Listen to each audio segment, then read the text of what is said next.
This is Michael Popok, Legal AF. You know what's on Donald Trump's mind 14 days to go to the election?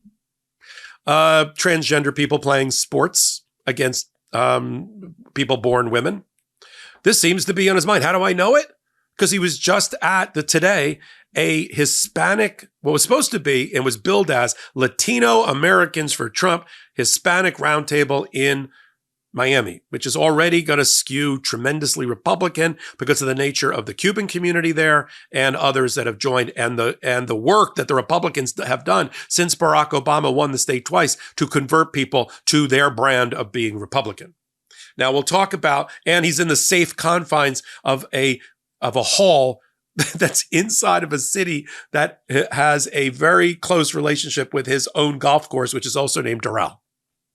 So this was not going into the belly of the beast by any means. So he's got this captive audience, right? Latino Americans for Trump, or as I saw in a recent sign, we'll roll here, no Americans for Trump. That's what it looked like on the mobile version when I watched it. I sort of agreed with that, and it got my interest. And then I realized that was just sort of a cropping, editing typo. Now, during this speech that you would have thought could have focused on a lot of things, raising up the Hispanic community, the Latino community, and helping them with business loans and immigration policy issues, and have a more dignified and humane immigration policy from the countries that they came from. Most of them do not share a border with the United States. There are some Mexicans in Miami, of course, but it's Argentinian and Venezuelan and Brazilian and Cuban make up the vast majority.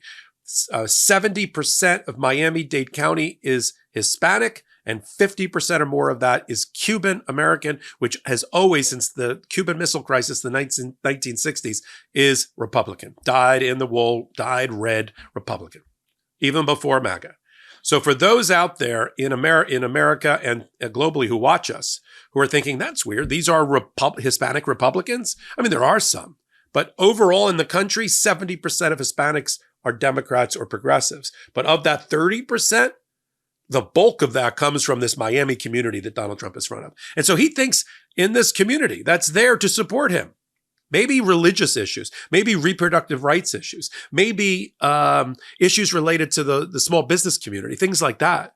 He's got the chairman of Goya Foods. So when next time you're shopping, think about that. Goya Foods chairman and owner, big supporter of Donald Trump. And you got a guy there who's, all right, I'll give him credit, successfully apparently owns a lot of oil and gas companies and or gas stations. And that sort of pulled Donald Trump because he was so exhausted and fatigued that all he did was keep pointing out to the gas station guy and to the Goya Beans guy instead of getting down to policy and things that mattered. He so wandered off into some weird world that even the moderator was like, all right, well, if there's any questions. He spent the bulk of his time, I did the math, talking about two things. People who want to take their gender identity and get surgery to align it with their thought of who they are. And use that as a negative. And then about energy policy, which I mean is interesting, but Florida doesn't have oil fields. I know there's issues with solar and wind, but this should not have been the dominant feature of his speech. Let me roll the clip first of him talking about a man apparently who became a woman, and then he said congratulations and talked about a volleyball game. This will give you a little bit of an audit of what being in the room with him today was like. Let's roll the clip. And as you know, there are 15 different elements of policy that she changed. She was in favor of sex changes for prisoners at their will, paid for by the government. And now she says, no, I don't think that would be a good idea. She was totally, I mean, when you talk about fracking, she had no fracking under, I mean, we have 25 commercials. Sometimes we put them on simultaneously. She's just, and now all of a sudden, I love fracking. I think it's wonderful.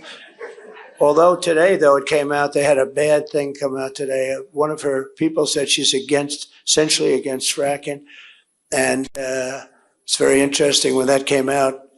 It was sort of a big story. One of her top people said that, Carlos, has anyone come up to you and say, we insist on having men play in women's sports? I saw a volleyball match this weekend where a man who transitioned, this is the way, I'm very politically correct now because, you know, you lose your whole, you lose in politics if you say slightly off. A man who transitioned into, congratulations, a woman, hit a ball. He was like 4 feet up in the air. He smashed a ball so hard that these young ladies that were all top players, they said, we've never seen anything. They hit her on the head. And, people have been very badly hurt in that sport and in other sports. Swimming, the records, it's ridiculous. The records are being broken by numbers that nobody's even thought possible. The greatest is weightlifting. You see weightlifting records. Take a look at some of these records where a record that stood for 18 years and they'd put an eighth of an ounce and an eighth of an ounce and these guys are walking in and breaking it. It's so sick that you actually say they hate our country. But think, has anybody approached you and say, we want to really fight hard so that men can play in women's sports? I don't think so. So now you might be thinking, and the rest of the people in the room, you don't hear clapping, you don't hear cheering. You just see a lot of wide-eyed people like, what are we doing here? I mean, that's what happens at most of his rallies. He gets about 10, 12 minutes in and then just wanders off into some weird stew of his mind and takes the audience with him until they get tired and they leave because they're like, how is this? I mean, I get that they want to support him and that's okay. Group, this is First Amendment. You want to support somebody, that's fine, but do it for the right reasons. So let's roll, we'll just roll a best of him talking about, for no reason, no good reason, except in the room was a Latin owner of gas stations. And then this became a off-the-cuff discussion of Donald Trump about energy policy, about electric cars, about wind, and about solar. Let's run the best of clips. They went into a situation where they were putting windmills all over the place, and the wind wasn't blowing so much. And if they kept that process going, Germany would right now be bust. That's one of the primary reasons that Angela is not there anymore. They tried it. They had solar. He wants to go all electric. And all electric cars, they want to have all electric cars. And they're wonderful. I think they're great. They have an application, but we want gasoline-propelled cars. We want hybrids. We don't want hydrogen Max because they blow up and you are no longer recognizable, Max. This guy owns more gas stations than any guy. He owns so many gas stations, he doesn't know what to do with them, right? All right. Then he finally turned at some point to talking about his other favorite to scare the crap out of people to vote for him, which is immigration policy. Rather than talk about, if I'm elected, I will create a dignified, humane immigration policy that's eluded the American people from both sides of the aisle for the last 50 or 60 years, and that will be my mission. That will be my big thing when I get into office. No, it's always about this country's going down the drain. This country is in vast decline. Everybody laughs at us. And we've got criminals being let out of mental asylums, mental hospitals, and the Congo, because why not scare people with the image of a black murderer from another country coming into this country and elect me because the other person's low IQ. Let's roll all of those crazy clips about his view of immigration, this dystopic view of immigration policy. Let's roll that. They've allowed our country to be destroyed. They're allowing thousands of murderers and drug dealers and terrorists and people from mental institutions. They're emptying out their jails into our country. They're emptying out their jails. And by the way, their crime rates all over the world are going down. They have many people now coming from the Congo in Africa. It's not just, you think about South America, they're emptying out their jails in the Congo. And they're delivering them to the border, and they're saying, congratulations, here's America. And we have 21 million people at least over the last little while. And if they got in, they're going to have open borders 100%, just like they tried to trick everybody. They said they tried to tighten it up a little bit just to because they have an election coming up. It didn't work much. But they forgot to tell you that they continue to fly big, beautiful Boeing jets right over the border with hundreds of thousands of illegal migrants landing in the Midwest and other places. They forgot to stop those planes coming in. They thought they were going to put a little bit of a show on the border and they could show something. They didn't do it. I think it's the single biggest problem because our country is loaded up right now with murderers. You bring up something that people don't talk about, the press doesn't talk about. I think if it were on the other side, it would be one of the great scandals in history. It's actually 325,000 children are missing, sex slaves, or dead. Yes. One of those four things, slaves, sex slaves, missing or dead. And think of what 325,000, we say it's a number, blah, blah, blah. I was talking to a reporter before I said 325,000. Oh, what else is new? He's going like, let's go to the next question. I'm saying to myself, can you believe it? Wow. A bad sort of a reporter. I told him he is. But think of it almost like, let's get on with the interview. Think of what 325,000, we have religious leaders up here. Think of what 325,000. How many times can you fill a nice big stadium like a Yankee stadium with that 325,000? They're missing. I think many of them are dead. Most of them possibly are dead. It's so sad. Our country is so sad. And then you wake up to the news that we've given the entire Israeli game plan to the enemy. Who could imagine this? Who could imagine this? I would say Israel's not too happy about that, right? Okay. Now, so you got mental institutions and immigration policy mixed together almost in the same breath with solar and wind and energy policy mixed together with transgender people and athletes playing against women and apparently hitting the ball very hard.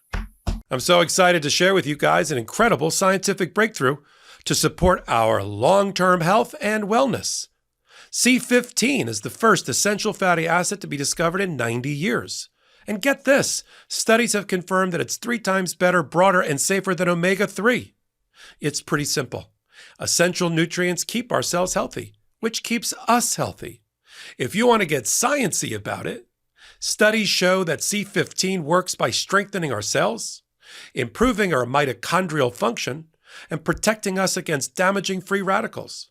The result? Better long-term metabolic liver and heart health. It turns out many of us are deficient in C15, which results in weaker cells that make less energy and quit working earlier than they should. All of that makes us age faster, sleep poorly, feel sluggish. Is this sounding familiar? Fatty 15 is a science-backed, award-winning vegan and pure C15 supplement. By replenishing our cells with that essential C15 nutrient, Fatty 15 effectively repairs cells and restores our long-term health. Go science! Fatty 15 is made from a patented, pure, and oxidation-resistant C15 powder derived from plants. It's vegan-friendly, free of flavors, fillers, allergens, or preservatives. C15 is the only ingredient in Fatty 15, 100% pure. C15 works in multiple ways. It repairs age-related damage to cells, protects them from future breakdown, boosts mitochondrial energy output, and activates pathways in the body that help regulate our sleep, mood, and natural repair mechanisms that support our overall health. This functionality leads to a myriad of exciting benefits now and as we get older, namely improved metabolic liver and heart health, smoother functioning joints, deeper sleep, and healthier hair and skin and nails. Now that's essential. It comes in a gorgeous, reusable glass bamboo jar, and refill capsules are shipped to your door quarterly in pouches made from recycled materials. Fatty 15 is on a mission to replenish our C15 levels and restore your long-term health. You can get an additional 15% off their 90-day subscription starter kit by going to fatty15.com/legalaf and use code LegalAF at checkout. We just came off of a weekend where Donald Trump had so few things to say out loud that this entered the transom of his mind.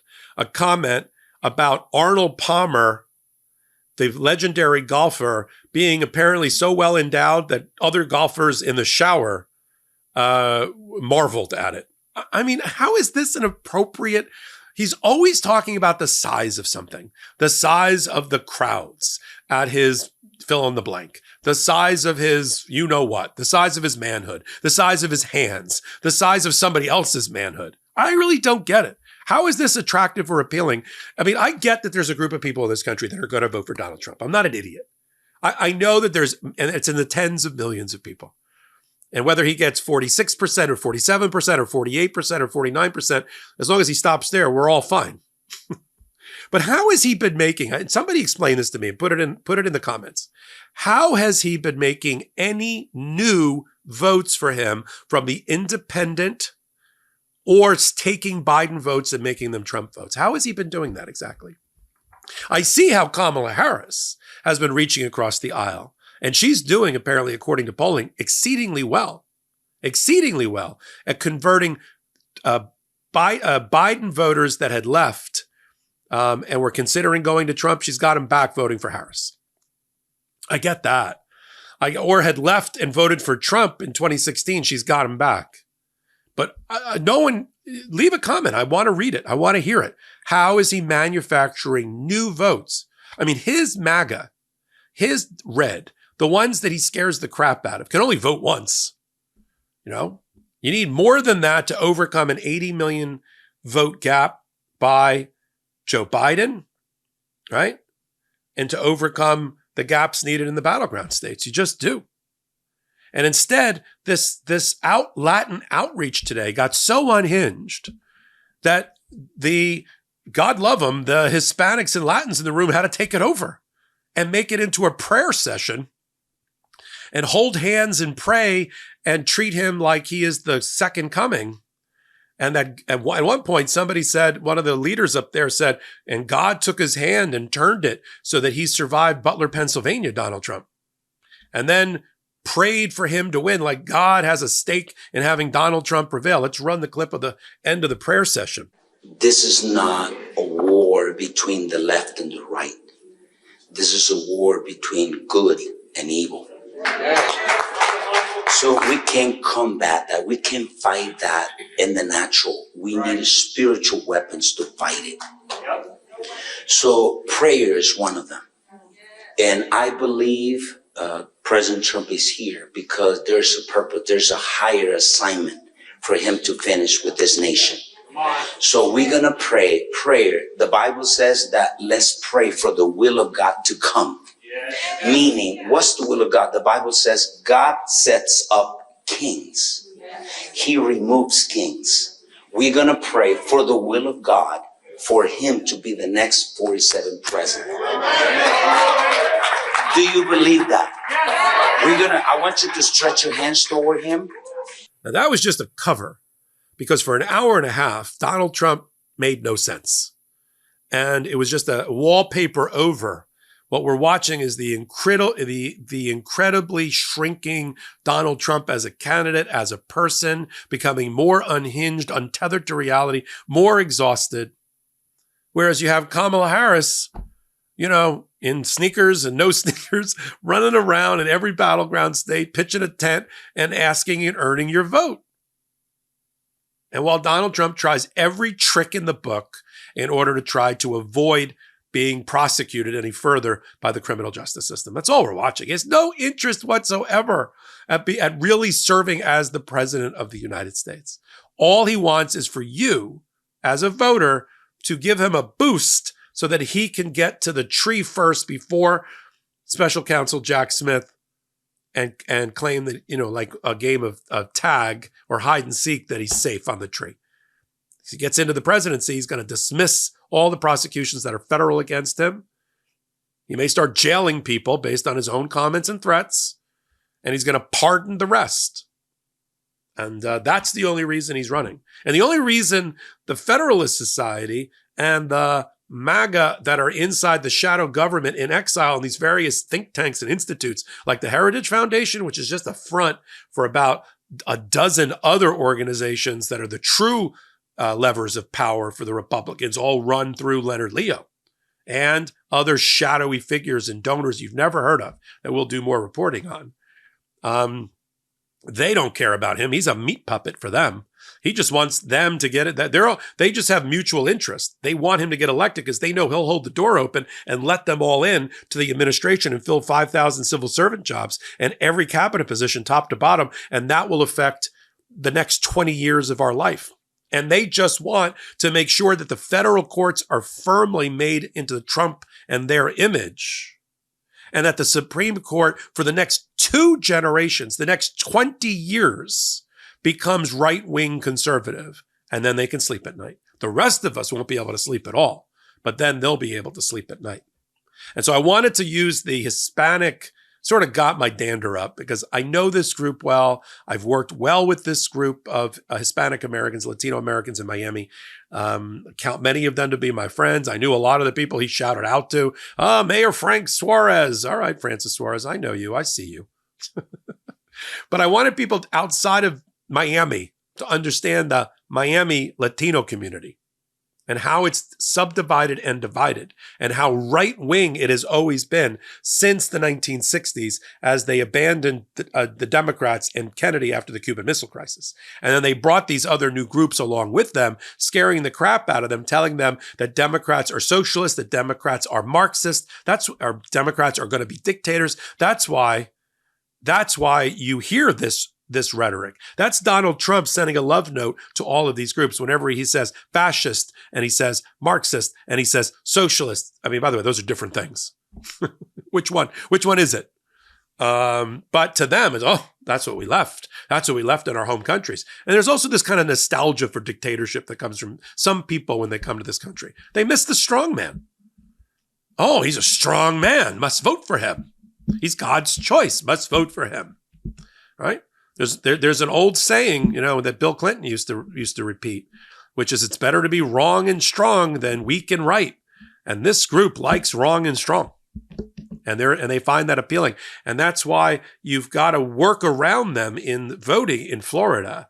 You've got to run up the vote totals in South Florida to overcome the natural Miami tendency to vote Republican, and then run all that up. Kamala, let me make it clear to people who don't know Florida politics. Having lived there, having worked in it, drank the water, right? Drank the cortadito. I mean, I know it.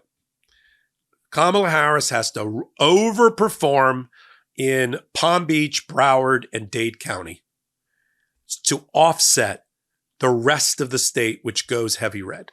From the Panhandle down, the only other strip of blue ends up hopefully being the Hispanic-dominated I-4 corridor through Orlando, which is more Mexican-American and Puerto Rican-American, which tends to go Democrat. That's it. She's got to run it up down here so that she can overcome Donald Trump winning a lot of Florida, the red counties, including in that Panhandle leading out to Alabama and down, what we call North Georgia. There's an old joke about Florida. The more south you go, the more north you are because of all the immigration, especially after COVID, of northerners coming down and settling in South Florida, whereas North Florida is like southern Georgia. And we got our hands full in Georgia too. Continue to follow it and break it down for you right here with my expertise on Legal AF and on the MeidasTouch Network and our new channel, Legal AF on the YouTube at Legal AF MTN. Come over there, free subscribe, help us build to 300,000 by Halloween. We already have 12 million views of our work. We've only been around 34 days. And that's because of you. I'm sitting at the intersection of law and politics, and you can find out what 50 million people a month already know. The only home for law and politics commentary and analysis on YouTube and in podcast is Legal AF. So until my next hot take, until my next content on either channel, this is Michael Popok, and I'm reporting. In collaboration with the MeidasTouch Network, we just launched the Legal AF YouTube channel. Help us build this pro-democracy channel where I'll be curating the top stories, the intersection of law and politics. Go to YouTube now and free subscribe at Legal AF MTN. That's at Legal AF MTN.